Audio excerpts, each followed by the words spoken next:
but it also, resource-wise, gives us time to set these other barracks up while keeping these other barracks active.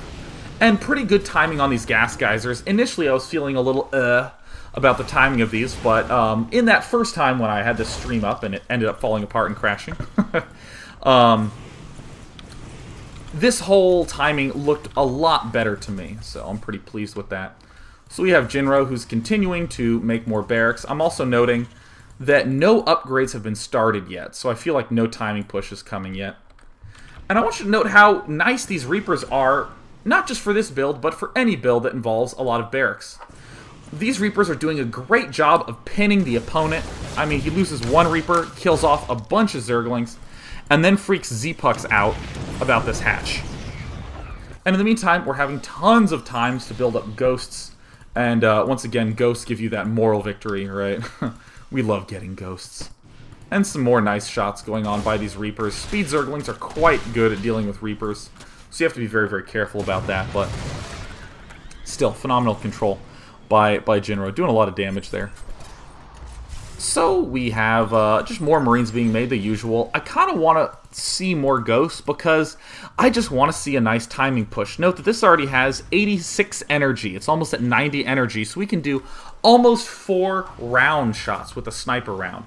So that means that we can knock out a lot of really key units. Perhaps if I opened up with a bunch of Marines and Ghosts and my opponent made Banelings, I would be able to snipe those Banelings before they ever came. So that seems like pretty awesome. Z-Pucks, on the other hand, is just opening up. Very standard, very strong, getting Hydralisk up, getting the range up. Already has an Infestation Pit, already has an Evolution Chamber upgrading. Excellent, excellent, excellent play. Now, I am noting that Jinro's a little bit behind on food. That's because Reapers are low in terms of food cost and high in terms of time to build cost. So they will end up giving you a build where you get behind on food. But that's okay, because they set you up to do something like this, where you have 3 barracks with reactors, which is a lot. Or as we're going to see, 2 barracks with reactors. But still, a lot of barracks with reactors. And we're getting a little eager, because we're seeing a lot of Ghosts be produced. So there's going to be a little bit of a dead period, and looks like Jinro's ability to put pressure on is diminished a little bit in this time. So I feel like as we go to the unit counting station, we're seeing they're both fairly even in terms of worker count, but I feel like Z-Pucks can swing way far ahead, because look, he finally has Overlords here, finally has all that good jazz. So this, I would say, is a dangerous spot for Terran, because Zerg gets to do whatever the hell he wants. So notice that just like 10 seconds ago, I was saying that they were pretty close in terms of in terms of worker count. And look now, Jinro is at 52 SCVs, Z-Pucks is at 63 drones. He suddenly jumped ahead by 10, just because he has a little bit of leeway. I'm actually going to leave it on this unit production station just to sort of highlight this. And Jinro, we're just going to briefly say, is transitioning into everything else pretty normal. We're going to come back to this cloak, which is we're going to see is absolutely genius in this game. But largely Marine Army. All the upgrades are coming out right now. They're almost done. And looks like Z-Pucks has a pretty nice and operational expansion here at the bottom right. There's a pretty good expansion here at his natural and his main. He has his evolution chambers morphing. Just the usual Zergling, Hydra, Baneling, and Fester combination. The non-Roach style against Terran. So I'm going to return back here to the resource tab. So you heard me talk a lot about how this is a good time for Zerg. So what does that imply for Terran? Well, basically it means that there's 2 things that I'm thinking of. The first one is that if we get Ghosts, there might be a period of time where we can't do anything. And also, if we open with Reapers, there might be a period of time when after our Reaper harassed sort of diminishes, where we're a little bit where we can't really be active with our Reapers anymore. So, for instance, Lucifron deals with this fact. He does open 1 Barracks Reaper, and he harasses his opponent, but then at his factory, he makes Hellions with a reactor add-on. And at this old barracks, where he opened up, making just 3 Reapers, he starts making Marauders. So right when the Reaper harass ends up finishing, he moves out with this Marauder Hellion composition. In other words, when the aggression tones down on the Reapers, the aggression pops up with another mix of units. So what I'm seeing is the Reapers, the aggression tapering down exactly as expected, but then nothing's exactly coming out from Jinro. So it might be okay. You don't absolutely have to be aggressive against Zerg nonstop 100% of the time in the game, regardless of what the Zerg's doing. But what I'm saying is, it just concerns me, especially on a map like Metalopolis, where a passive Zerg is a happy Zerg. A passive Zerg can take his entire half of the map. I want some way to be more in my opponent's face as Terran. And I think the Ghosts are a pretty cool choice.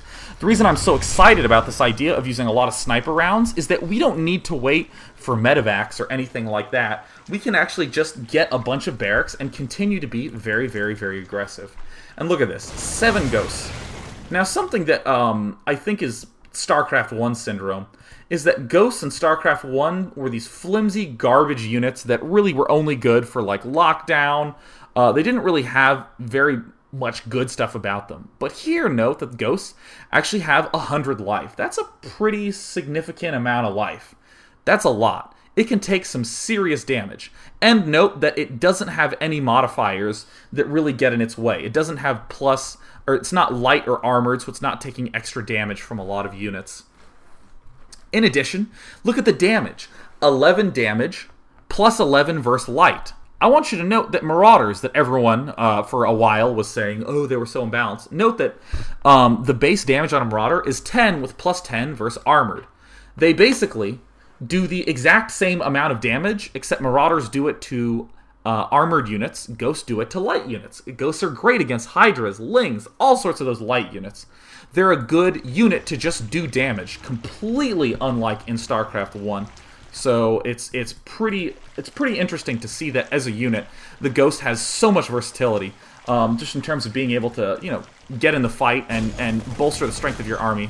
We're getting to hear some of the awesome sound effects by that, and of course, as I check my audio repeaters, I note that you guys as well are getting to hear those awesome sound effects because I finally figured out how to work with my onboard audio. And now here's a little bit of brilliance. Actually, I should say a lot of bit of brilliance. So in this game, Overlords do not detect. You must upgrade them to an Overseer in order to detect. So this means that if you cloak, your Zergy opponent cannot see you unless he has an Overseer. So all my concerns about, well, can you get in there and snipe the right units? Can you get in there and actually EMP when you want to? Absolutely, just cloak. See you later, Infestors. I don't think so. So I'm actually going to slow this battle down so we can get a good look of what's going on here, and I'll pop up the health. So here come, you heard some sniper rounds go off on these back units as everything slowly begins to pull away. But if we also have some Banelings in the back here, those are juicy candidates for a nice, good EMP, or sniper round. And then here he dashes forward and kills off all these units. That was awesome, right? That little move there. And then look, there was some sniper rounds going off on the Infestors. I think after that little fail,